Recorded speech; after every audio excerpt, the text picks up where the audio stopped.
Okay, in this video, we're going to be doing the lower control arm. We used to call this an A arm because there was a beam in the middle, but now it's just kind of a control arm instead. This is also called a control arm. We might design that a little bit later, but let's just focus on this bottom one right here for the SAE Baja vehicle. Looking at some of the design elements here, you can see we have some of the dimensions. So let's just go ahead and start drawing this out with a 23-inch base, the front side. And this first tube has a distance or a length of 1.25. So let's just start with that to get things rolling. As you can see here, I've already made a project folder called Control Arms. And so I just need to go up here and say New and make it a standard part, Create.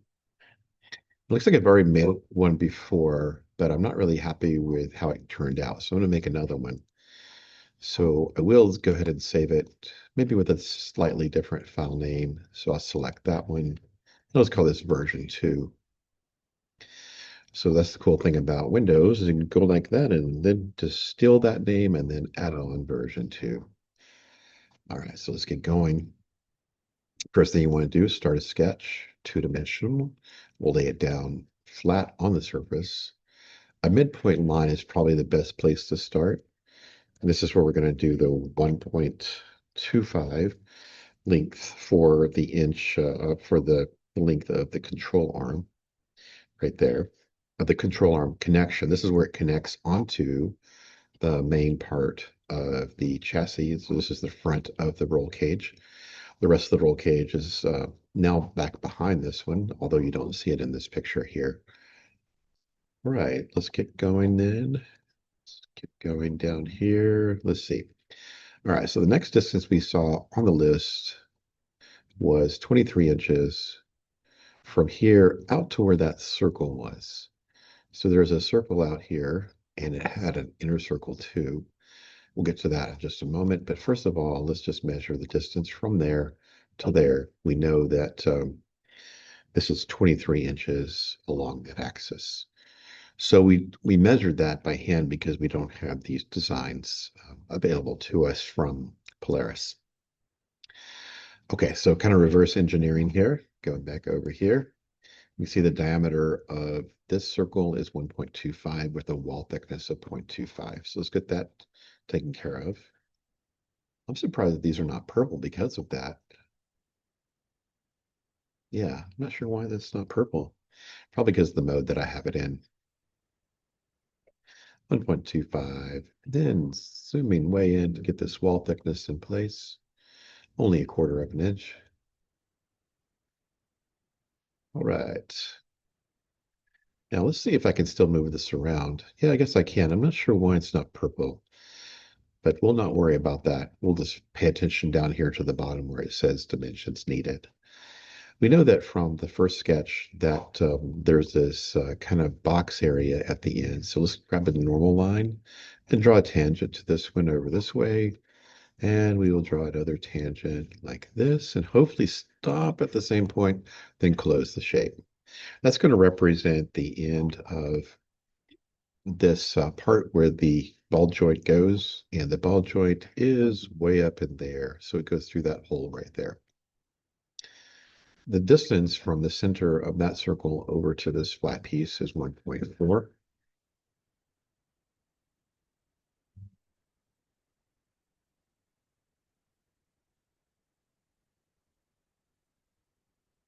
And we have one of these two starting here and going this direction. I wonder if it goes all the way to that point. I'm going to assume that it does for a moment. Now, these are going to represent the path of the tube itself, the path of the sweep that we're going to make. So it's like the central axis of it. There's going to be a bend right here, so we got to be careful with that. It's a subtle little bend. So we will make that, first of all, 5.25 at an angle of 22 degrees. So starting here, 5.25, enter, and then the angle between this one and this one here, 22. All right, then it's going to bend back toward some location way up here. I'll exaggerate it a bit. And then we need a midpoint right here. So starting here, and I believe it's 2.63, but I will double check. Yeah, 2.63. Now this one, the students who measured this, or the person who measured this, I'm not sure, um, from the end of this tube to the end of this tube is 10 inches. So instead of center to center, we have the end to end distance. So let's make sure we include that over here as a end to end distance. All right, are we fully defined now? I don't think we are. No. All right, so what else do we know? Probably the length of this one. Let's see, yeah, 21.75. And I wonder if that's all that we know. Yeah, I think so. Let's see if that's enough to get us everything we know. 21.75. There we go. You can see the subtle bends here. And we have one dimension needed. I wonder if we didn't line up here properly. That it doesn't look like I'm exactly there. So remember, we hit escape, right click, show all degrees of freedom, and you can see that that's exactly what happened. So right click, hide degrees of freedom. And then I'm thinking that, yeah, you see I grabbed the center of that and pulled it away. So we grab this one, and you see that this horizontal one right here is actually the x-axis this way. So we want this point to line up with the origin point. So we select horizontal, which means vertical in this case, center point, and it lines up. Great. And we're fully constrained. Way over the number of decimal places needed, but we will just ignore that one for this. But I don't know, maybe tools, document settings, units. You know how to do this, right? Like that. We don't want to overstate how much precision we have in our measuring tools. It's time to do the sweeps now, but we might as well just maybe extrude this piece so we can see where we're headed. I don't know. Let's just do the sweeps first. All right, so if we click the home button, we want to set up a plane here so we can draw a circle and sweep it through that little distance. Let me show you what I mean. Go to 3D model. Make sure you finish the sketch though. 3D model, plane, and we want it to be perpendicular. Whoa. We want it to be perpendicular to this line. Now this looks weird. What is this here? Oh, that's okay. That's something else. Okay. Okay, plane, we want it to be perpendicular to this one at the end. So that's how you do it. So click here and there. Right click on this one. New sketch. Circle. And you know what? I should make a parameter. Um, now let's make it 1 inches. We don't have to do it that much. And the 1 inch diameter tube and the wall thickness is going to be our primary wall thickness that we use for the Baja, which is 0.012. And we're going to extrude that length along, or that shape along this line here. But we're not going to use extrude, we're going to use sweep because this one defines the path of that. So we first select a profile, which is the donut shape.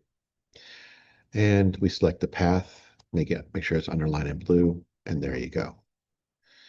All right, and then we can hide the work plane after that. Speaking of which, I wonder if we can go over here and hide the work planes.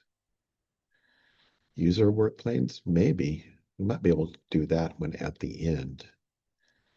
But I think that's a user setting and not a a file setting. And we really need to make it a file setting. So let's always right click in here so that way it disappears when we give it to our customer or party that's interested in it, which is me in this case. Right click on the sketch. Let's make it visible again. So we can do the other sweep over here for this other tube. Just to remind you what we're doing sweeps here because we have one short tube here, one tube that's longer back there, and then we're going to make the V shape here and finish off with the hole at the end. Let's keep going. So plane. We select the line, and we can select another line, and you can see that it would select a plane like this. But if you select that point, it selects a perpendicular to it. So in that case, what we do is hover over it, right-click, say New Sketch, and you usually have to orbit out of the way so that you can see where you're drawing. This other thing will get in the way. Type in 1, and if you want to on this one, you can type in 1 minus 2 times 0.12. So that's another way to do it. So 0.76 is the diameter, or you can talk about the wall thickness, which is 0.12.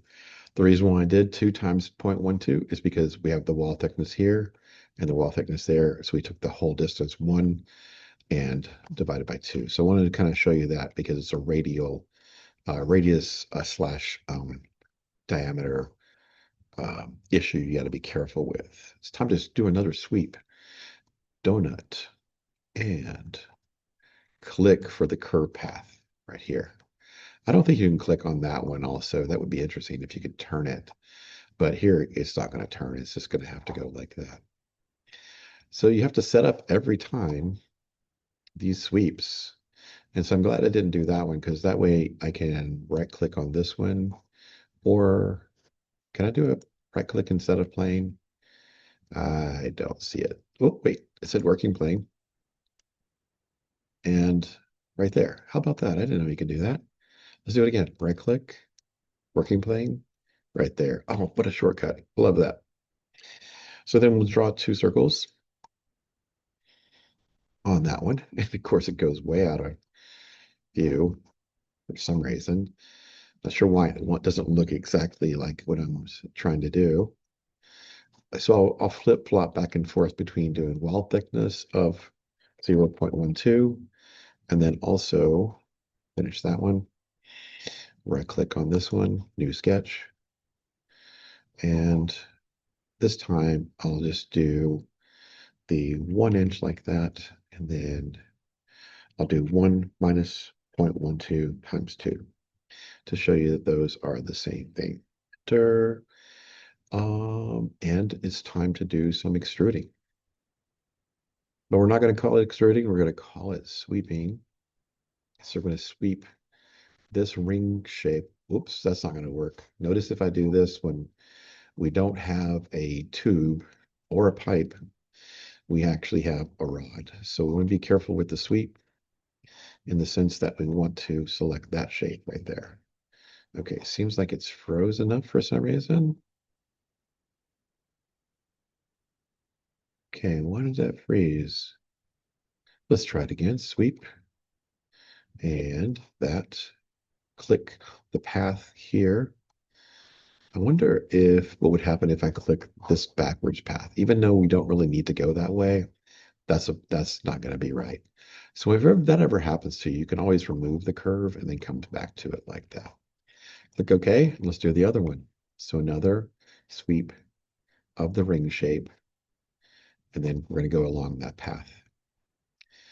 And you can see that it's going to handle that little bend gracefully, so no problem there. It actually took the path. So you can really go in these odd directions and make the bend of the tube look really cool as you go around those.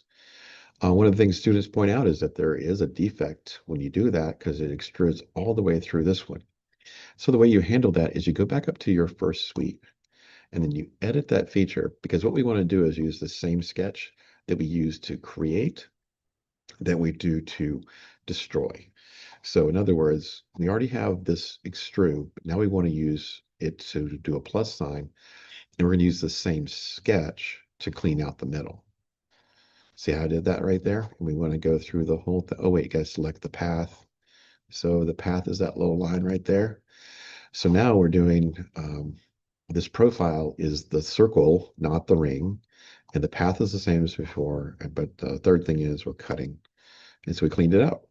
So the reason why we go back over here to the sweep is because we want to use the same sketch. Otherwise, we have to go make another plane and draw a circle and then all of that. But we've learned that what you can do with these things is if you have a sketch that you're using, you can hit the plus sign and use it again.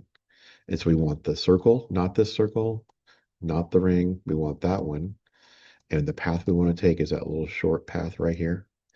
And we cut through it like so. And there you go. I see that plane's visible back there. I wonder if you could just right click on these planes and hide them, or if you have to do it over here in the feature tree. Right click. Can you say hide? Okay, visibility is right there. The other thing to do is you can do a control click like that, right click, and turn off the visibility. Okay, at the end of this, we'll probably turn off the sketch as well. Let's see how things are looking. So far, so good. So now what we want to do is figure out a way for this to blend into this shape over here. And this shape is simply going to be an extrude of this and that bidirectionally by 1/4 of an inch. Just kind of a plate there. A plate that's holding um, the the ball joint. Sorry, not the ball bearing, the ball joint. So that's down here. And you can see it's got a complicated looking end to it. Maybe back over here, you can see a little bit of how they're trying to pull that off, but you can't really get a good view of it. So we will just blend it the best way we want the best approach we'd like to try. Let's see. I want to see what I want to try here. I tried like 3 or 4 different things before, and I'm going to try yet another thing. Okay, so I wonder if I can draw on the plane that's separating those two. So let's try that. Let's go right up in here, right click on this surface and say, I'm going to make a new sketch on that surface. Okay, so then you want to go find it where it's at right here. And I wonder if we can make these like translucent so we can look through them. I don't really see that we can actually. What if we go around here on the other side? Can we do it that way? Can we draw on the other side of that thing? Can you right click on here and say draw on the other side? That would be an interesting thing. Let's see.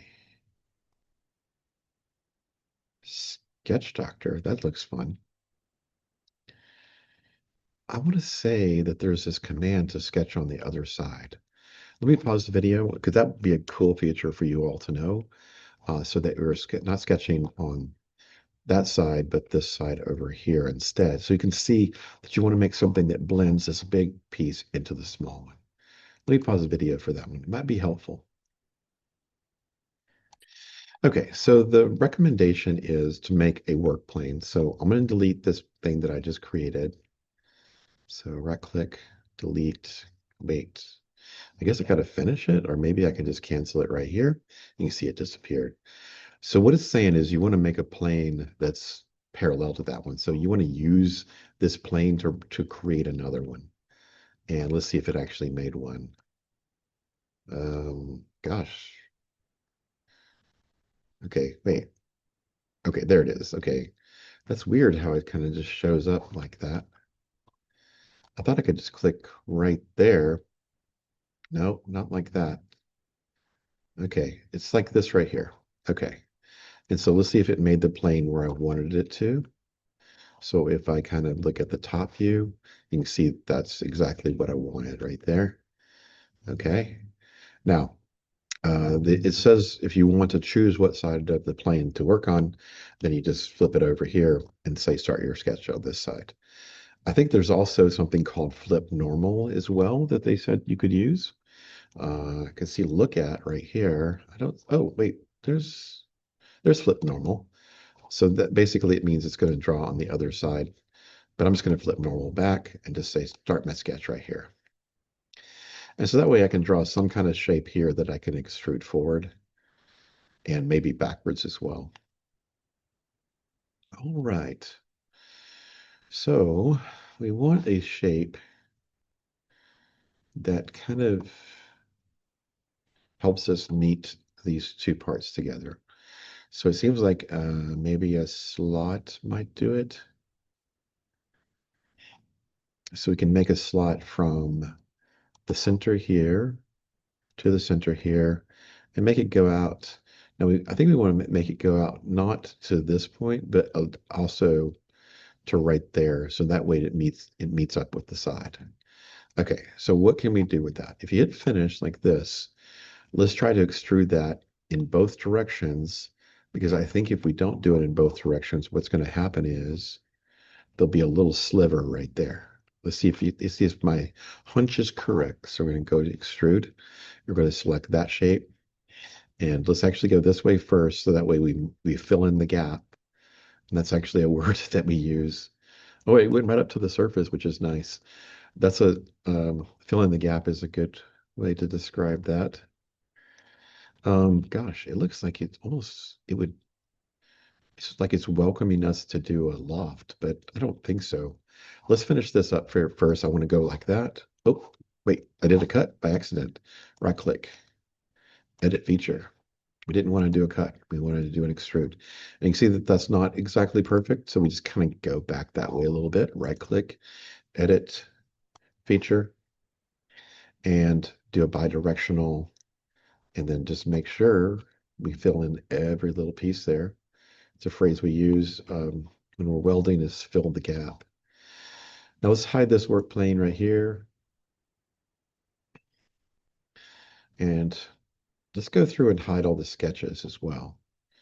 So I think you can just, when you see that they're not grayed out, control click like that. So you can right click and say invisible. And then we hit home and we basically have our part there. And why not make this red? Oh, it looks like it kind of poked out a little bit of that surface. If we wanted to clean that up a little bit, we would go feature like this and extrude it a little bit more than we have here. Yeah, so we can do like 0.28 and it kind of fills in that area there.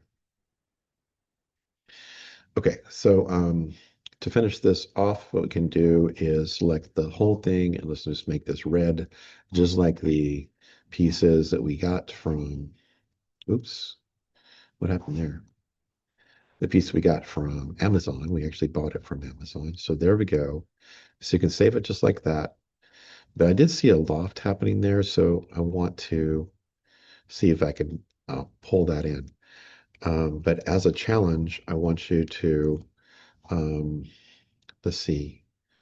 So if you're in the research class, it's going to be a requirement that you include the two brackets that are here. So just kind of do your best to estimate what they look like, because there's no dimensions of these anywhere out there on the internet. So we have to approximate them. And just to make approximate sizes of these brackets and put a couple of holes in each. But looking at another way to make this a connection in the middle, although that looks pretty nice. I did see a hint where I can hit Control Z a couple of times. There was a hint of a case where it looked like it was going to let me do a yeah, Control Y, Control Z. All right, where's my sketch at? Okay, that right there. It looks like it was about to let me do a loft. So I want to try to do that without undoing a lot. So the one shape I want to select is this one. I see it, I made it invisible, but it did let me do that. But I need to select another shape. Will it let me select? I wonder if it'll let me select that piece right there. That would be awesome if I could get in there and do that. It's just subtle to click on it. It does it for a second. Okay, there it is right there. But I don't know if the loft is really there. So let's go ahead and click OK. And it looks like it actually worked. So let's make that invisible. Take a good look at the side or top view. You can see it kind of lofted in between the two, but it left a little crack in the middle, which means I really need to fix that by doing the extrude the other way. So we want to use the same sketch we did before right here. So I guess we don't want to do a loft this time. We really want to do, let's make this one visible here and do a little bit of extrude in this direction. So click right there. And I don't think we need that much, maybe just 0.15, as long as we fill in that gap that we saw right in there. All right, and then again, right click on let's see, the sketches. Sketches are the ones we're supposed to right click on and make them not visible so that you don't need to show those numbers unless we were doing something like a model-based definition. Going back over here, reapplying the color. Make sure you save that. And if you're in the research class, make sure you add the bracket across here and the bracket over there as well. All right, hope this helps. I'll see you in the next video.